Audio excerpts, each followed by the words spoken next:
There are places in this world where the rules we take for granted simply don't apply.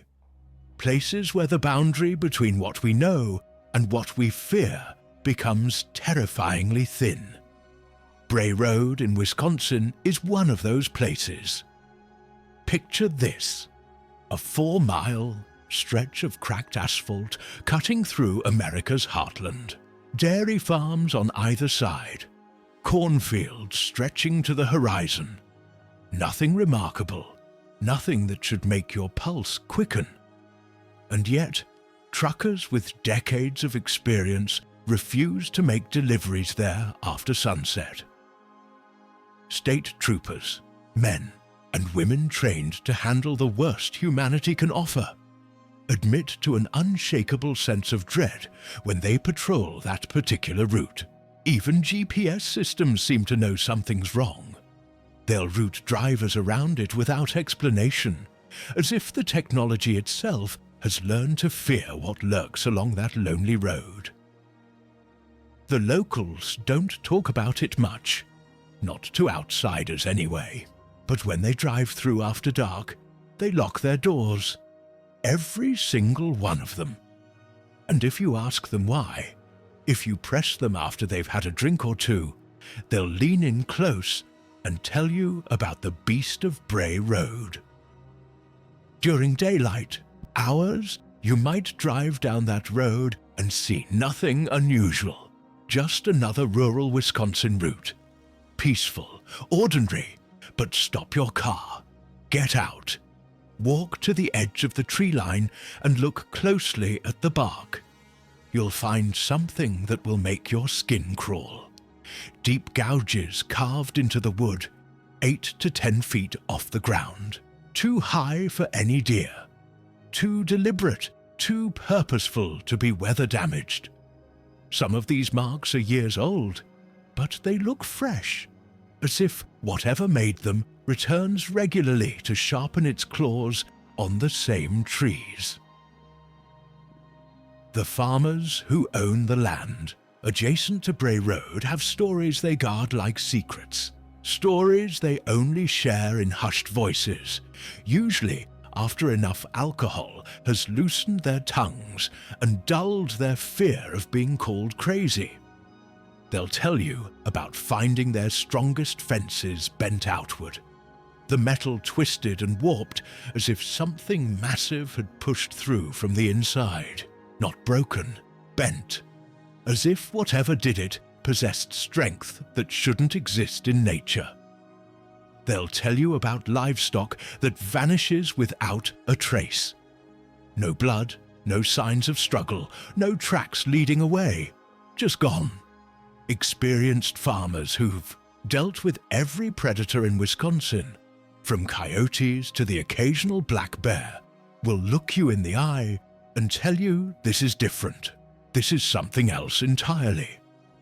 And then there are the sounds that make their guard dogs, animals bred for courage and protection, cower and whine and refuse to leave the porch. The sounds that echo through the darkness and seem to come from everywhere and nowhere at once. Sounds that don't match anything in the wildlife guidebooks. What walks along Bray Road isn't supposed to exist. But try telling that to the dozens of people who've seen it. The phenomenon didn't start recently. That's what makes it so compelling, so difficult to dismiss as mass hysteria or modern internet folklore. The encounters stretch back decades, woven into the fabric of this place, long before social media or viral videos could spread a story across the globe in minutes. Southeastern Wisconsin seems like the last place on Earth where you'd expect to find a monster. This is America's dairyland. Rolling green pastures dotted with Holstein cows, bright red barns with white trim, small towns where everyone knows everyone, where churches anchor communities, where Friday night high school football games are the biggest entertainment for miles. The city of Elkhorn, sitting at the heart of Walworth County, has a population of maybe 10,000 people. Good people, practical people, not the type prone to flights of fancy or mass delusion. Bray Road itself is unremarkable in every conventional sense. It's a narrow 2-lane strip of asphalt that winds through farmland for about 4 miles, connecting Highway 11 to Highway N. The road takes its name from the Bray family, settlers who farmed this land back in the 1840s. There's nothing in the landscape, nothing in the geography that screams mystery. No ancient ruins, no mysterious government facilities, no toxic waste dumps that might explain mutations or hallucinations. Just corn, just cows, just quiet, ordinary rural America. But the indigenous peoples who lived on this land long before European settlement knew it differently. The Potawatomi and Ho-Chunk nations have oral traditions stretching back centuries. Traditions that speak of shapeshifters. Beings that could take the form of wolves or dogs. Creatures that existed in the space between the human world and the spirit world. These weren't campfire tales meant to frighten children into obedience. These were warnings. Specific warnings about specific places. Certain stretches of forest, particular fields, areas where one should not venture alone, especially after darkness fell and the boundary between worlds grew thin. When you overlay a map of these traditionally forbidden zones with modern sighting locations, the correlation is remarkable and deeply unsettling. The recorded history of strange encounters in this region goes back further than most people realize. In 1936, more than 50 years before the Beast of Bray Road became a household name in Wisconsin, a security guard named Mark Shackleman was working near what is now the Holy Hill area, about 30 miles northeast of Elkhorn. He was making his rounds just before midnight when he noticed something moving near an ancient Native American burial mound. Shackleman approached, thinking perhaps it was a vandal or someone who'd gotten lost. What he saw instead would haunt him for the rest of his life. Something was digging in the burial mound, something large.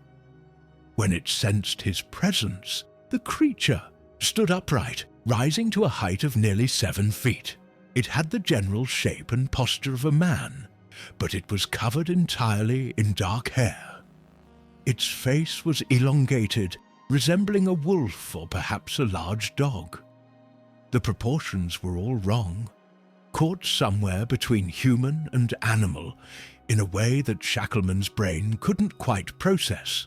But what he remembered most vividly, what he would describe in detail decades later, was the smell. The creature reeked of decay, like meat that had been left out in the sun for days. It was so strong it made his eyes water. The creature made no aggressive moves. It simply stared at him with eyes that reflected yellow in his flashlight beam. Stared with an intelligence that felt distinctly, terrifyingly aware. Then it turned and disappeared into the forest with a speed that seemed impossible for something so large. Shackleman saw it again the following night. Same location, same behavior, as if it had returned to finish whatever work his presence had interrupted. This time, he heard it make a sound, not a growl or howl, but something that resembled speech, a 3-syllable word he couldn't understand, spoken in a voice that had no business coming from an animal's throat. Then it was gone again, melting into the darkness like smoke. Shackleman reported the incident. It was documented, filed away, and largely forgotten. Just another strange story from rural Wisconsin. one of hundreds that accumulate over the decades in places where the woods grow deep and the nights grow long, but it wouldn't be the last. The modern chapter of the Beast of Bray Road saga truly begins on a cold night in late 1989. Doris Gibson was driving home along Bray Road just after midnight. She knew the route well. She'd driven it hundreds of times. There was nothing to fear on this familiar stretch of country highway. And then her car jolted violently. She thought she'd hit something. A deer, probably. They were common in the area, and collisions were an unfortunate fact of rural driving.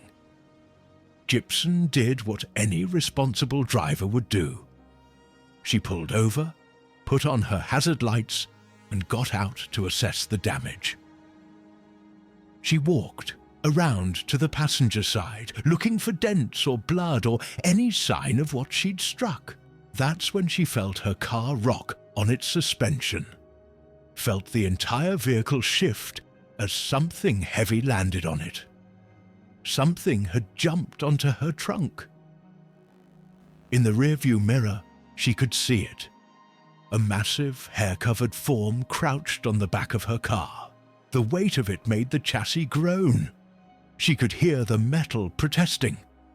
Whatever this thing was, it was substantial, solid, real.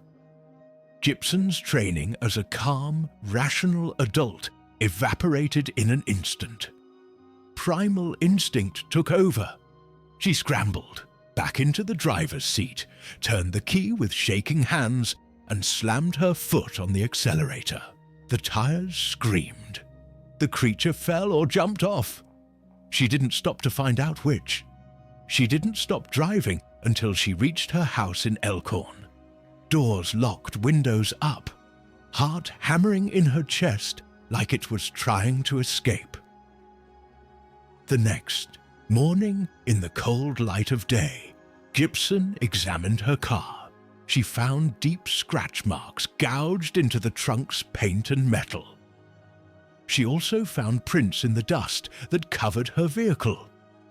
Large prints that looked canine, like those of a big dog or maybe a wolf.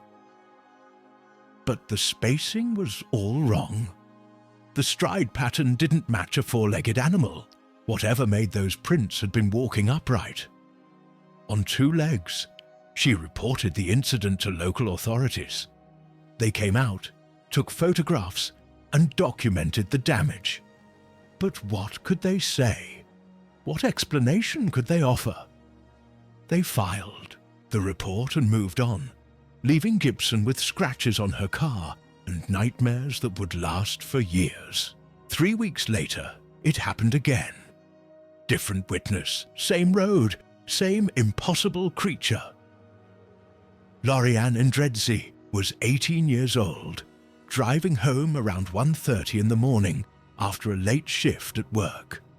She was tired but alert, careful on the dark country roads. As she came around a curve on Bray Road, her headlights swept across something at the roadside. At first glance, she thought it was a person kneeling down, maybe having car trouble or looking for something they'd dropped. She slowed down, ready to ask if they needed help. Then her headlights hit it full on, and she realized it wasn't human, not even close. The creature was covered in greyish-brown fur, thick and coarse-looking. It had a snout like a German shepherd, but longer and more pronounced. Its eyes caught the light and reflected back at her in shades of yellow gold. That distinctive eye shine you see in animals, but never in humans. But it was the arms that made her blood run cold. They weren't front legs. They were arms, muscular, almost human-like arms that ended in hands with distinct visible fingers. Not paws, hands! The creature's head turned slowly to track her car as she passed. It watched her with those glowing eyes, completely unafraid, seemingly curious about her in the same way she was terrified of it. Endredzi pressed the accelerator and didn't look back. Later, she would tell investigators that it appeared to be eating something, though she couldn't see what. The way it was kneeling, the position of its arms, suggested it was holding its meal. Feeding. These early encounters might have remained isolated incidents, curiosities relegated to the weird news section of the local paper, if not for a journalist named Linda Godfrey. In December 1991, Godfrey was working for The Week, a small Walworth County publication. Her editor assigned her what was supposed to be a light, entertaining piece about recent werewolf sightings in the area. You know the type of story. A fun little article to fill space, maybe get a few laughs, something for readers to enjoy with their morning coffee. Godfrey approached it with the appropriate amount of professional skepticism. She expected to find a few teenagers playing pranks, maybe some misidentified animals, nothing that would stand up to even casual scrutiny. Mir, she found, instead changed the trajectory of her career and put Bray Road on the map for cryptozoologists. Worldwide, the witnesses she interviewed weren't pranksters or attention seekers. They were ordinary people, farmers who'd lived in the area their entire lives, housewives with no history of making up stories, business owners with reputations to protect and everything to lose by sounding crazy, and they were genuinely traumatized by what they'd experienced. Godfrey documented case after case after case, different witnesses who'd never met each other, who had no opportunity to coordinate their stories, described the same creature with remarkable consistency. A pattern emerged from the data. Most sightings occurred in late autumn, between October and December. There was a secondary cluster in spring, usually April and May. The creature was consistently described as standing between 6 and 7 feet tall when upright. It was covered in fur ranging from brown to grey to black, sometimes with lighter patches on the chest or throat. The head was distinctly wolf-like, with pointed ears set high on the skull and a pronounced snout full of visible teeth. But the body was wrong for a wolf. The torso was too broad, the shoulders too wide and muscular. The arms hung differently than a canine's front legs should, and the legs. Multiple witnesses specifically mentioned the legs. They were digitigrade, meaning the creature walked on its toes the way dogs and cats do, rather than flat-footed like humans or bears. But they bent at the knee in a way that suggested adaptation for upright walking. Many witnesses mentioned the eyes, those reflective, glowing eyes that seemed to pierce right through you. Yellow, amber, sometimes with an almost golden quality. Eyes that showed intelligence, awareness, purpose. Several people reported a smell. A strong, unpleasant odor compared to a wet dog mixed with something rotting. The kind of smell that makes your stomach turn and lingers in your nostrils long after you've left the area. Godfrey mapped the sightings and found they weren't limited to Bray Road. Though that location remained a hotspot, reports came from throughout southeastern Wisconsin, and even from across the border in northern Illinois. Loveland Road, Hospital Road, Bowers Road, the intersection of Bray Road and Highway H. The creature, or creatures, had range. But the phenomenon wasn't limited to road encounters. Farmers began reporting bizarre incidents on their properties. Chickens and rabbits killed and arranged in strange patterns, almost ritualistic. Deer carcasses found partially consumed in ways that didn't match any known predator. Large dogs refused to enter certain areas of the woods, whining and pulling against their leashes, even when their owners tried to force them forward. In 1992, a group of teenagers had an encounter that added a new and deeply disturbing dimension to the mystery. Scott Bray, no relation to the original family, just an unfortunate coincidence, was driving with friends along Bray Road Late one Saturday night, they were joking around, probably talking about the werewolf stories, daring each other to get out and look for the creature, the way teenagers do, treating danger like entertainment because they still feel immortal. Then they saw it near the small bridge that crosses a creek on Bray Road. Unlike previous witnesses who'd fled immediately, pure terror overriding everything else, these teenagers stopped. Maybe it was bravado, maybe curiosity, maybe the safety of numbers.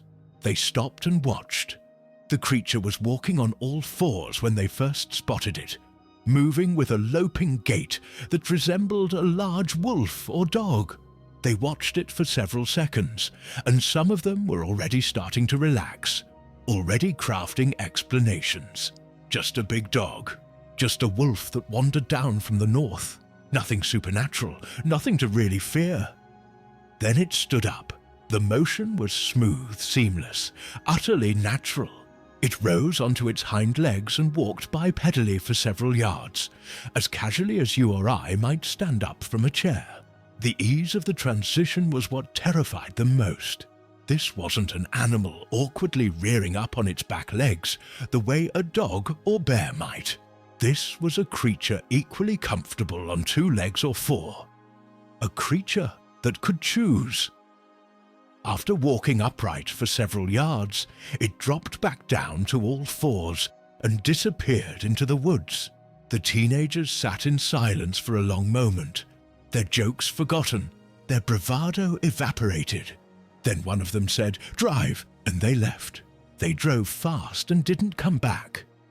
This ability to shift between 2-legged and 4-legged movement became a recurring element in later reports. Witnesses described it happening fluidly, naturally, the way you might switch from walking to running. Not the clumsy, struggling attempt of an animal untrained for bipedal movement, but the practiced motion of something that lived comfortably in both forms. Physical evidence began to accumulate, which is what separates the Beast of Bray Road from many other cryptid cases that rely solely on eyewitness testimony. In 1993, a farmer named Dwayne Kruger found unusual tracks on his property near Bray Road. The prints were roughly 4 inches wide and 7 inches long. They showed clear claw marks at the tips of what appeared to be toes. Kruger photographed them and called local wildlife officials. Plaster casts were made and sent to biologists at the University of Wisconsin. The experts studied them carefully, compared them to their extensive database of animal tracks from every species known to inhabit Wisconsin. They couldn't make a match. The prints were canine in basic structure, resembling those of a large wolf or dog, but the stride length suggested bipedal locomotion. The spacing between the prints, the depth of the impressions, the way weight had been distributed, all pointed to a 2-legged animal. Some of the prints showed what might have been a dew claw, a vestigial digit found on many canines, but it was positioned incorrectly, placed in a way that didn't match any recognized species. The biologists couldn't explain it. They filed their report with careful academic language that essentially said, "We don't know what made these tracks." The winter of 1994 brought a series of encounters that were more aggressive, more threatening than previous incidents. It was as if the creature or creatures were becoming bolder, more willing to interact directly with humans. A truck driver reported being chased for nearly a mile down Bray Road by something running on 2 legs that kept pace with his vehicle at 45 miles per hour. 45! Think about that. Think about what that means. The fastest human sprinters in the world, Olympic athletes in peak condition, max out around 28 miles per hour, and they can only maintain that speed for a few seconds. Whatever chased that truck could sustain nearly twice that speed for a full mile.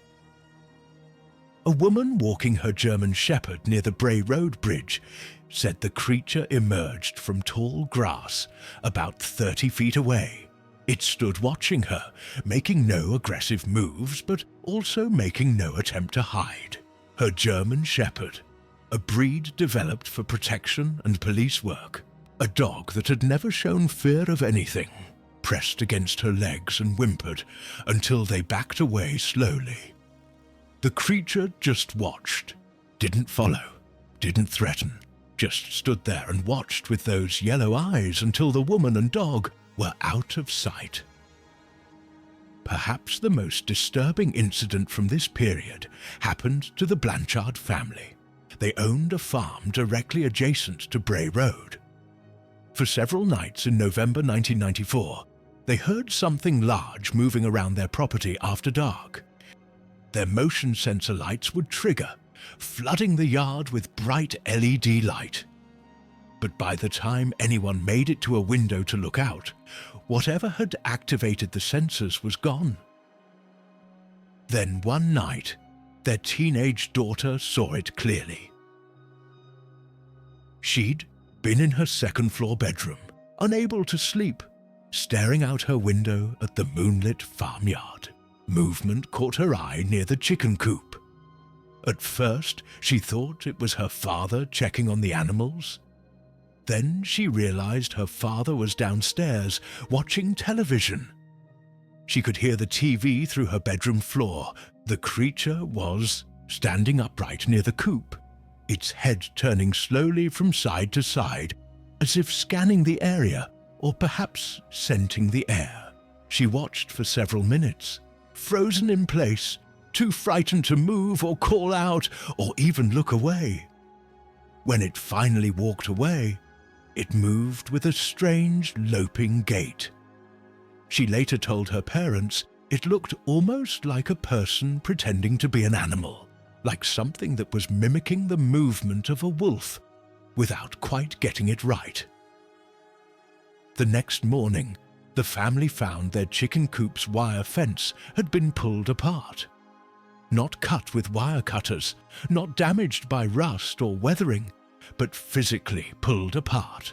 The metal was stretched and twisted as if someone had grabbed the fence with their bare hands and simply ripped it open.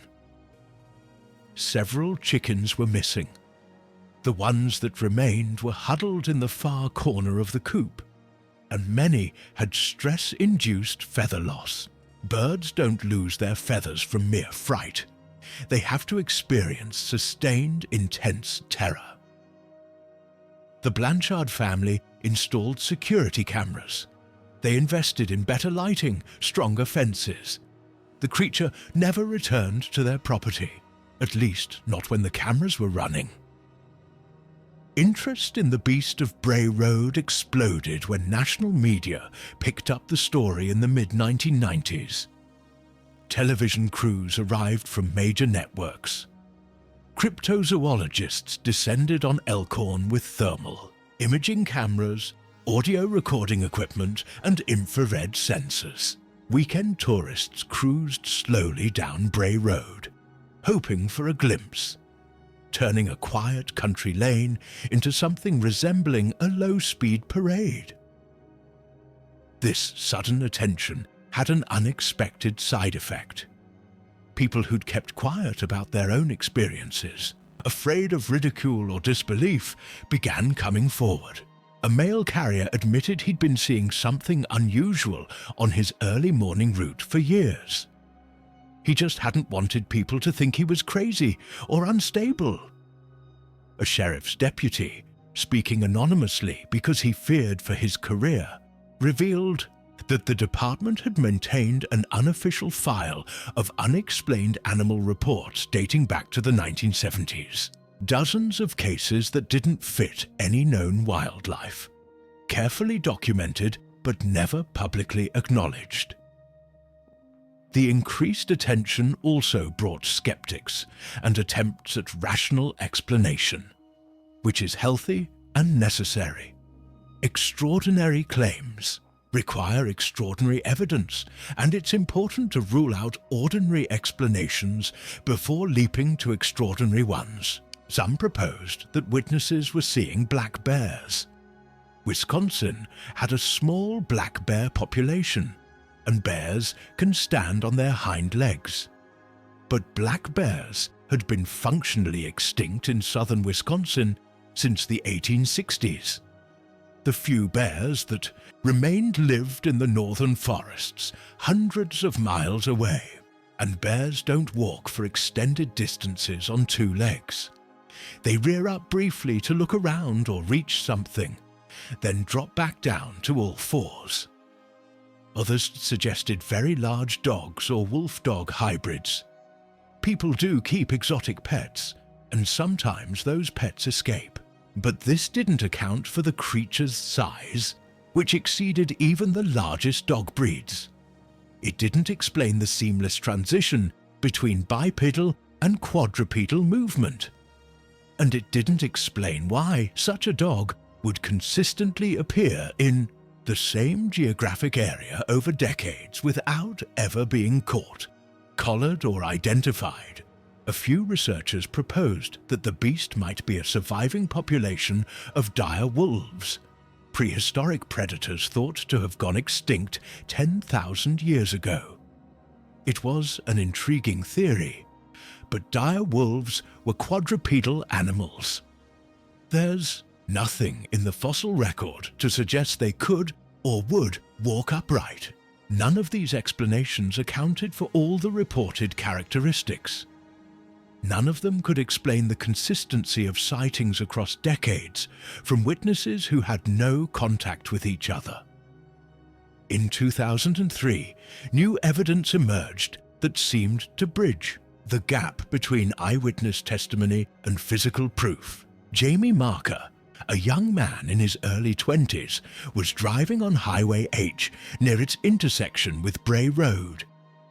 It was late evening, just after sunset, when the light was fading but hadn't completely disappeared. He saw something crossing the road ahead. Marker kept a disposable camera in his glove compartment. He managed to snap several photographs before the creature disappeared into the tree line. The images were grainy and unclear, limited by the poor quality of a disposable camera in low light. They showed a dark, bulky shape against the trees. Not detailed enough to be definitive proof, but suggestive enough to be interesting. Analysis of the photographs by digital forensics experts suggested the figure was approximately 6.5 feet tall and standing upright. Enhancement of one image appeared to show pointed ears and an elongated snout, though skeptics argued these could be artifacts of the image compression or shadows playing tricks. The photos didn't prove anything conclusively, but they were something physical, something more than just words and memories. Physical descriptions remained remarkably consistent across witnesses who'd never met. Katie Zane, who encountered the beast in 2004, provided one of the most detailed accounts ever recorded. She was a passenger in a car traveling down Bowers Road when the creature ran alongside their vehicle for several seconds. She had an unobstructed view from the passenger window, close enough to see details that still give her nightmares. The fur was thick and dark, coarse rather than soft.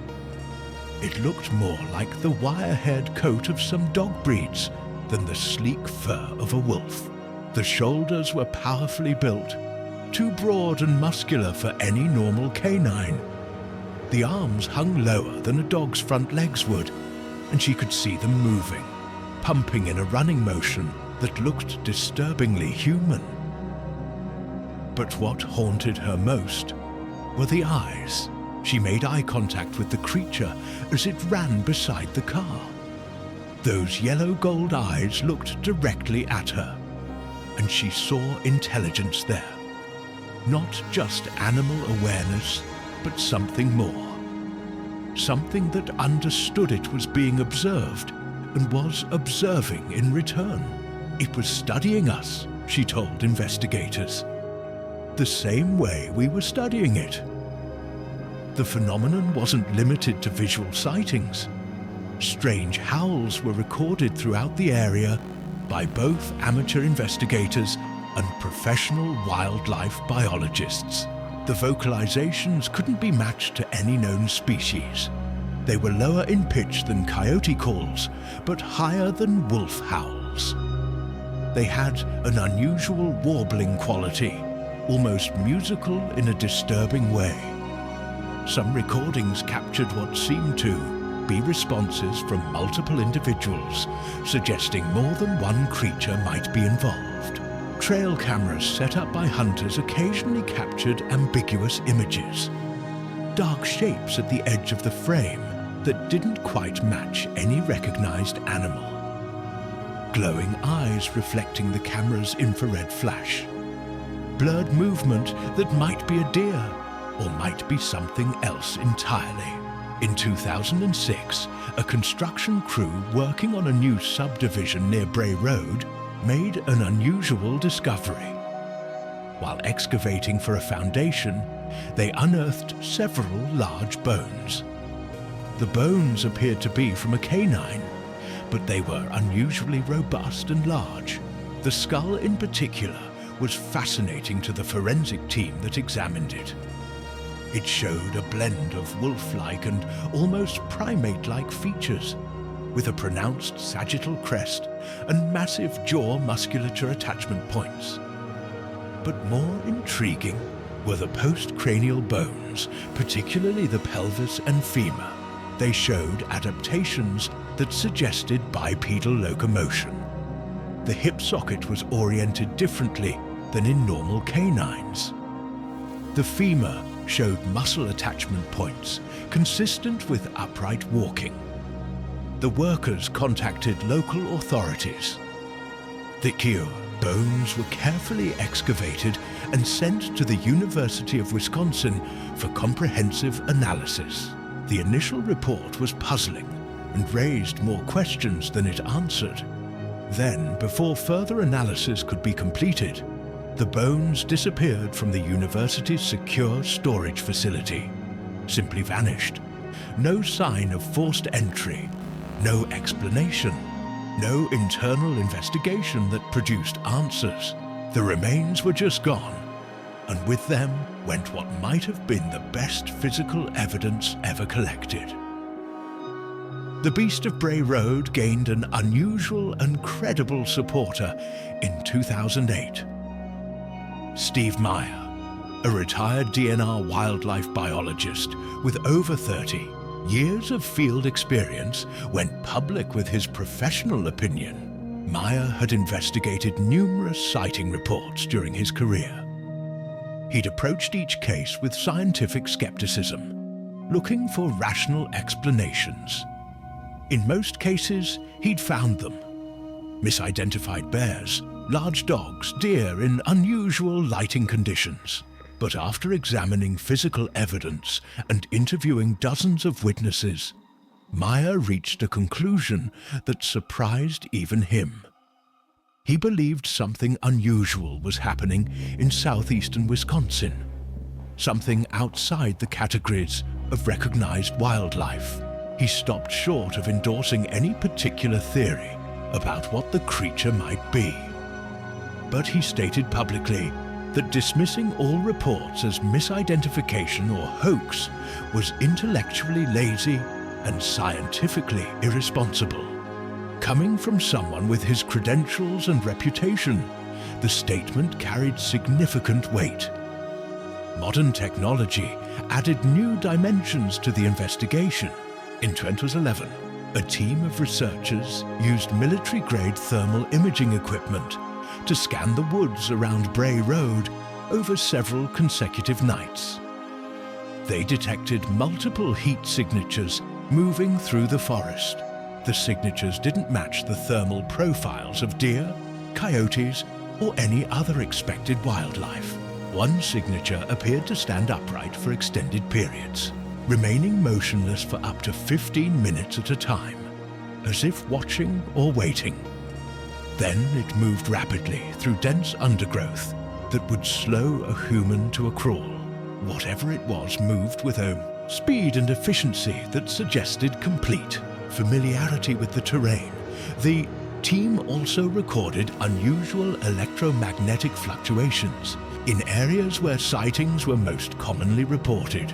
The significance of these readings remained unclear. Some researchers suggested they might indicate underground water sources or geological anomalies. Others proposed more exotic explanations involving interdimensional phenomena or unknown forms of biological energy. The year 2016 brought what many consider the most credible recent sighting. David Copper, an off-duty police officer from Illinois, was driving through the area visiting family. He saw the creature clearly, fully illuminated in his headlights for several seconds. Copper's law enforcement training kicked in immediately. Instead of panic, his mind shifted into observation mode. He made careful mental notes of specific details, the way he'd been trained to document suspects and crime scenes. The creature's fur wasn't uniform. It was thicker and longer around the shoulders and upper back, creating an almost mane-like appearance. Its hands, and Copper specifically emphasized the word hands, had distinct fingers with dark nails or claws at the tips. When it moved, dropping from 2 legs to 4, the motion was fluid and natural, not the awkward, struggling movement of an animal unused to bipedal locomotion, but the easy transition of something equally comfortable in both forms. Copper's testimony carried particular weight due to his professional background. Police officers are trained observers. They're used to high-stress situations. They know how adrenaline and fear can distort perception. His measured, detailed account, combined with his initial reluctance to report the sighting for fear of damaging his law enforcement career, added significant credibility. Local Native American elders have watched the coverage and commercial exploitation of the Beast of Bray Road with mixed feelings. Some have spoken carefully about their own traditions, offering a different framework for understanding the phenomenon. Several have suggested the creature might be what their ancestors called a boundary being, something that exists between the world of flesh and the world of spirit, a manifestation that appears when certain boundaries are crossed or when ancient sites are disturbed. They point to the correlation between sighting locations and areas of historical significance. Old burial grounds, sacred spaces, battlefield sites from conflicts that predate European settlement. In this interpretation, the beast isn't a biological animal in the conventional sense. It's not good or evil. It simply is a part of the natural order that modern society has forgotten how to recognize. Whether you interpret this as metaphysical, interdimensional, or simply a different way of understanding reality, it acknowledges something important. Conventional biology might not fully apply here. The economic impact on the area has been measurable and complex. Elkhorn has embraced its unusual claim to fame to some degree. Local businesses sell Beast of Bray Road merchandise. T-shirts, coffee mugs, stickers, all featuring various artistic interpretations of the creature. The annual Beast of Bray Road Halloween celebration draws thousands of visitors. There are costume contests, haunted hayrides, vendors selling cryptozoology books and memorabilia. It's become a significant source of tourist revenue for a small town that doesn't have many other attractions. But this commercialization exists alongside genuine unease among many residents. The farmers still report livestock losses they can't explain. Drivers still avoid Bray Road at night when possible. Parents still warn their children not to play near certain patches of woods after dark. The mystery is good for business, But it's also real, troublingly, persistently real. Recent developments have added new layers to the mystery rather than resolving it. In 2019, a team of geneticists undertook an ambitious project. They collected environmental DNA samples from soil near Bray Road, hoping to identify what animals frequented the area. Environmental DNA analysis is a cutting-edge technique that can detect genetic material shed by animals in their environment. Skin cells, hair, saliva, feces. The results were puzzling. Most samples showed exactly what you'd expect: deer, raccoons, coyotes, various rodents and birds. But several samples contained DNA sequences that didn't match anything in genetic databases. The sequences showed markers consistent with the Canidae family, suggesting some type of dog or wolf. But there were significant variations, genetic markers that suggested either an unknown species or unusual mutations not documented in any recognized animal. Attempts to collect more samples from the exact same locations were frustrated by an odd problem. The research team couldn't relocate the precise collection sites, despite having GPS coordinates accurate to within a few feet. It was as if the landscape itself had shifted subtly, refusing to yield its secrets twice. The summer of 2020 saw a spike in sightings, possibly due to reduced traffic during pandemic lockdowns. With fewer cars on the road and fewer people out after dark, perhaps the creature felt emboldened. Multiple witnesses reported seeing the beast in broad daylight, something previously rare. A family picnicking at a park near Bray Road watched it walking through distant trees. They observed it for nearly 10 minutes before it disappeared into deeper forest. A cyclist encountered it on a trail, close enough to make eye contact for several unnerving seconds before it turned and vanished into thick undergrowth with startling speed. These daylight sightings revealed new details.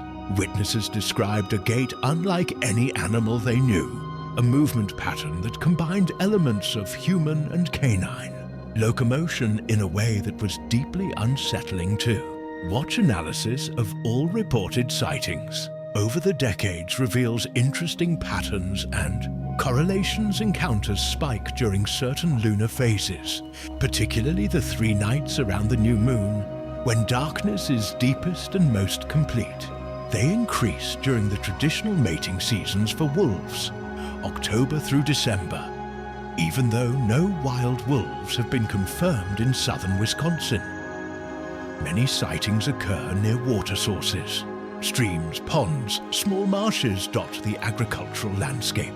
Some researchers have noted these water features often follow geological fault lines, leading to speculation about underground cave systems that might provide hidden travel routes for a creature trying to avoid human detection. The question of what witnesses are actually seeing remains contentious and unresolved. Skeptics point to the prevalence of coyotes in the area. They mention the possibility of escaped exotic pets. They discuss the effects of poor lighting on human perception, how shadows and fear can transform the ordinary into something monstrous. They note correctly that eyewitness testimony is notoriously unreliable, and that fear and adrenaline can distort memory in significant ways, yet the consistency of reports across decades from witnesses who had no contact with each other suggests something beyond simple misidentification. The physical evidence, limited though it may be, points to something that doesn't fit comfortable categories. The credibility of many witnesses, police officers, wildlife biologists, farmers with lifelong experience in the outdoors, can't be easily dismissed. Those who accept that something unusual stalks Walworth County disagree sharply on its nature. Some favor a biological explanation. an unknown species, perhaps a relict population of something thought extinct, maybe a hybrid between a wolf and something else that occasionally appears in nature, an animal that has somehow survived in small numbers by being extraordinarily elusive and adapting to human expansion into its territory. Others lean toward supernatural interpretations. They see the beast as a shapeshifter in the traditional sense, a cursed being or a creature from folklore that has somehow crossed over into our mundane reality. They point to the creature's seeming ability to appear and vanish, to the way it sometimes seems more spirit than flesh. A few researchers have proposed a more complex idea. Perhaps multiple phenomena are being mistaken for a single entity. Witnesses might be encountering different unknown creatures that share certain characteristics, leading everyone to assume they're seeing the same thing. The indigenous perspective offers yet another framework entirely. Some tribal historians suggest the beast might be a guardian, a keeper of boundaries. It appears when certain lines are crossed, when ancient sites are disturbed, when the balance between human civilization and the natural world tips too far in one direction. They point to the correlation between sighting locations and areas of historical significance, places where important events occurred, where battles were fought, where the boundary between the everyday world and the sacred was always understood to be thin. In this interpretation, the beast isn't good or evil. It simply exists as part of a natural order that modern society has forgotten how to recognize or respect. Whatever the truth may be, the beast of Bray Road has become woven into Wisconsin's cultural fabric. Children grow up hearing the stories. Teenagers dare each other to drive down Bray Road at midnight, testing their courage against local legend. Adults who've never seen anything unusual still feel a slight chill, an instinctive wariness when they pass through the area after dark. The phenomenon has inspired books, documentaries, and independent horror films. It has generated countless hours of investigation by amateur enthusiasts and professional researchers alike. It has turned a quiet farming community into an unlikely epicenter for one of America's most persistent cryptozoological mysteries. Recent technological advances have provided new tools for investigation. Drone surveys have mapped the area in unprecedented detail, revealing game trails and small clearings not visible from ground level. Advanced audio analysis has isolated unusual frequencies in recorded howls. These frequencies don't match known animals. Interestingly, some correlate with infrasound, frequencies below the range of human hearing that can trigger feelings of unease, dread, even terror. Artificial intelligence has been applied to witness testimony, searching for patterns and correlations human researchers might miss. The AI analysis confirmed what investigators already suspected. The reports show far more consistency than you'd expect from either hoaxes or misidentification. Yet for all this technology, all this modern scientific investigation, the beast remains elusive. It appears when it chooses, to whom it chooses. It defies capture, defies definitive documentation, defies neat explanation. The story continues to evolve and grow. In 2023, a group of trail runners encountered something on a path near Bray Road that left them so psychologically shaken, they required professional counseling. A farmer found his entire flock of sheep dead, arranged in a perfect circle in his pasture. Each animal had been killed by a single puncture wound to the skull. There were no other marks, no signs of feeding, no apparent purpose to the killing beyond the killing itself. A school bus driver reported seeing the creature watching from a hillside, as she picked up children for her morning route.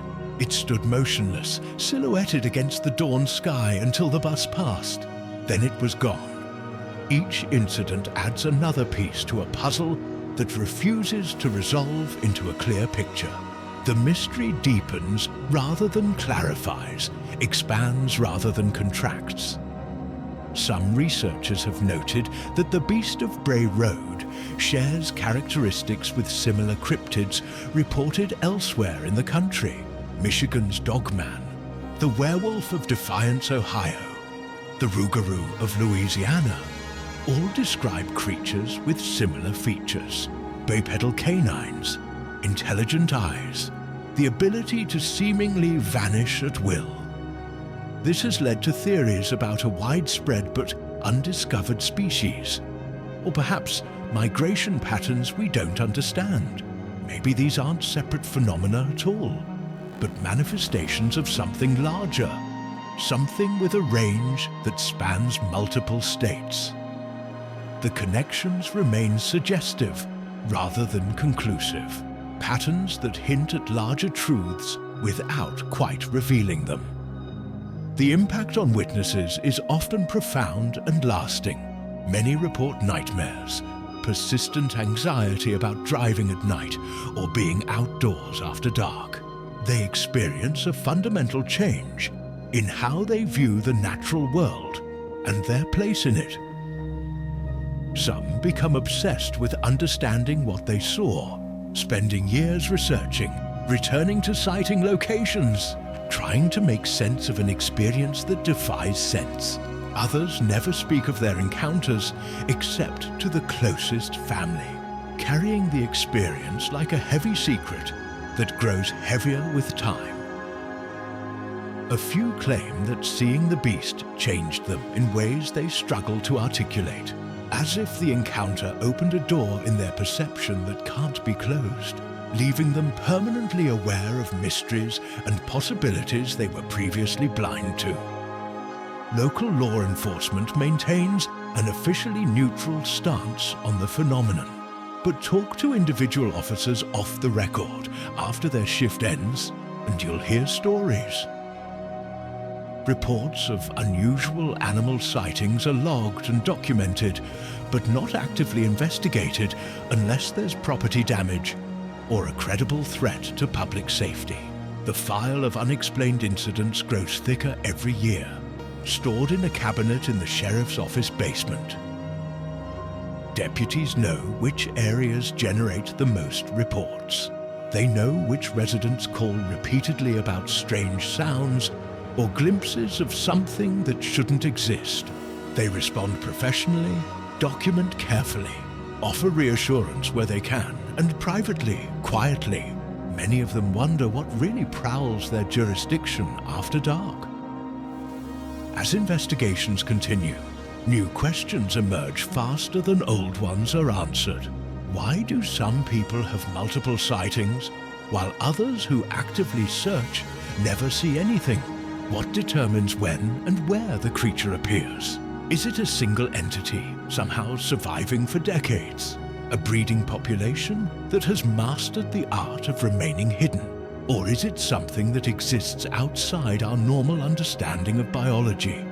Something that can't be captured or catalogued because it doesn't play by rules we understand?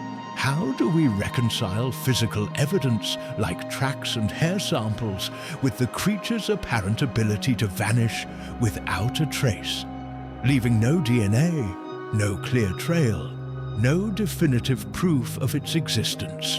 Each researcher who studies the phenomenon deeply seems to come away with more uncertainty rather than less, as if the mystery actively resists resolution, as if some questions aren't meant to be answered with microscopes and test tubes. The Beast of Bray Road remains an active, evolving phenomenon. New sightings are reported with regularity, though many witnesses now choose to remain anonymous. They're wary of ridicule, of internet mockery, of having their experience reduced to entertainment for strangers. Physical evidence continues to accumulate in private collections and research files, catalogued but not explained. Technology improves, investigation techniques evolve, our understanding of biology and ecology deepens.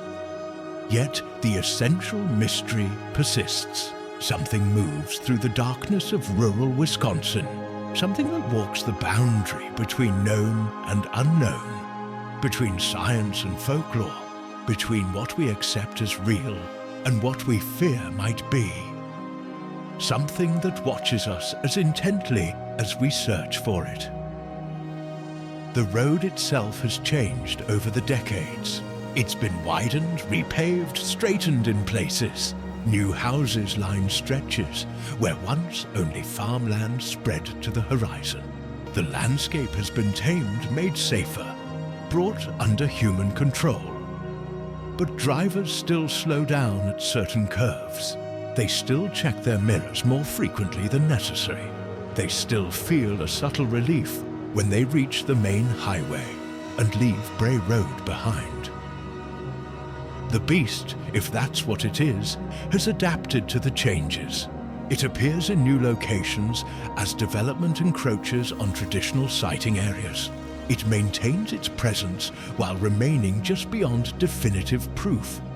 Always one step ahead of our cameras and traps and increasingly sophisticated technology. So what haunts Bray Road? What walks the cornfields and lurks at the edges of dark woods in southeastern Wisconsin? Is it flesh and blood? An unknown species that has mastered the art of remaining hidden in an increasingly crowded world?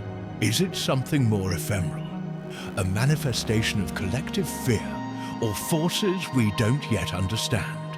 Or is it, as some witnesses have quietly suggested, something that exists specifically to remind us that we don't know everything, that mystery and wonder and perhaps danger still exist in our mapped and measured and supposedly understood world?